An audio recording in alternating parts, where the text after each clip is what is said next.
The confusion between opinions and reality is what is rampant with fat acceptance and health at every size.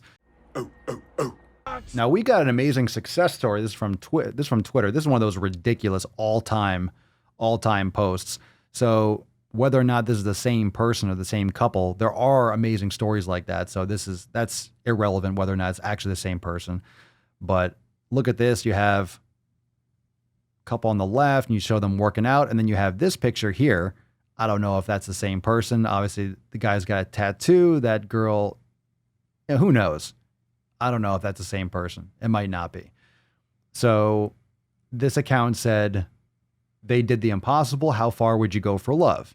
So this could be, it could be real. There are amazing transformation photos like that where you go from really obese to like lean, shredded. There are those out there for sure. For sure. So whether or not it's real, they exist. Okay. It should be inspirational all the same.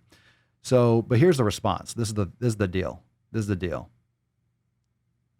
All right. The whole point is, this is from Mia Juicy. So this is what caught the Swole team's attention. The world glorifies food, then makes people feel bad for eating it. Fat is beautiful. Matt Damon. You can be healthy and be fat. Matt Damon. You can be skinny and be unhealthy. That's true. And that after photo is not them. Yeah, maybe not. Maybe not. Irrelevant. It could have been, let's say it was them. Let's just assume it was them. Maybe it's not. But there are pictures like that. There are transformations like that out there. It doesn't even matter if it's them or not. It doesn't justify you saying that fat is beautiful and you can be healthy and be fat. Okay. You can find love and stay in love with someone a different size than you. Okay. What the hell? That has nothing to do with this.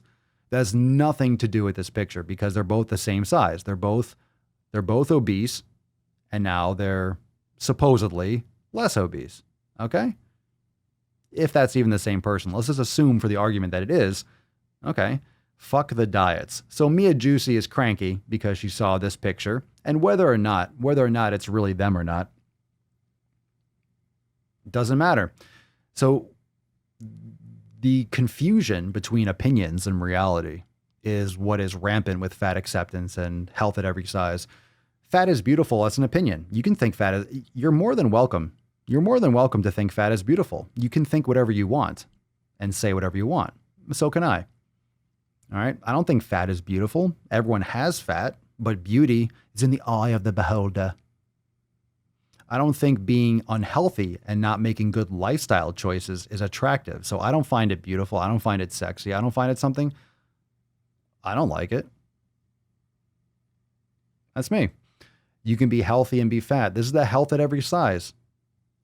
Temporarily, maybe if you take a snapshot, maybe you get your blood work done. Wow, my blood sugar isn't through the roof right now.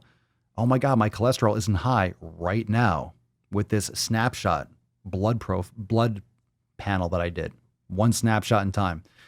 We just talked about this with risk. People don't understand what risk means. It doesn't mean that you're dropping dead today. It doesn't mean that you're not going to live. Hey, you might be obese. You might still live for 20 more years.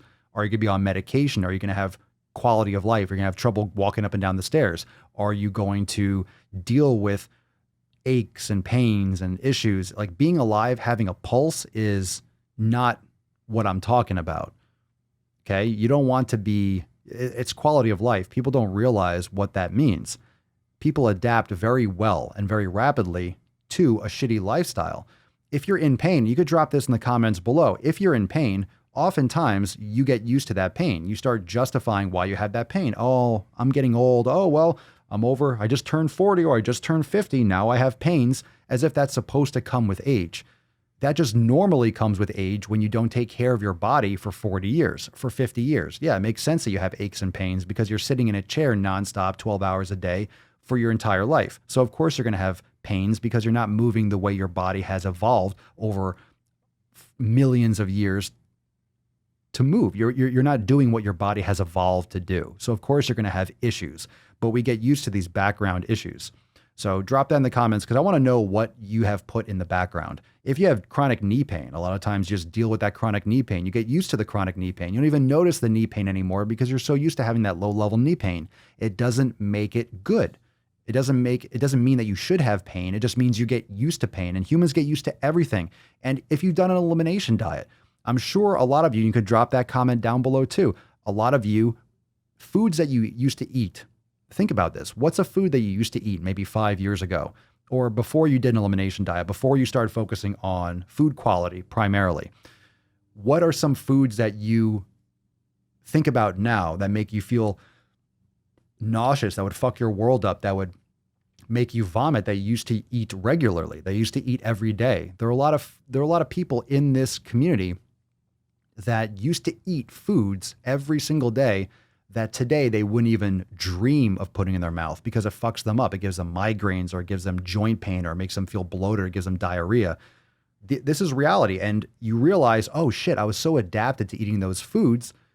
At the time, it's perspective. You've been in bad relationships. Again, another example. How many of you have been in a relationship where now you're out of it, and maybe that was 5, 10, 15, 20 years ago? You think back, what the fuck was I thinking? What was I thinking being with that person? What was I thinking when I made this decision? You know, hindsight's 2020. It's the same thing. You realize what you put up with. You realize what your normal was, and you step out from that like, oh my God, how could I have done that? How could I have done that to myself? How could I have been so blind? How could I have been so unaware?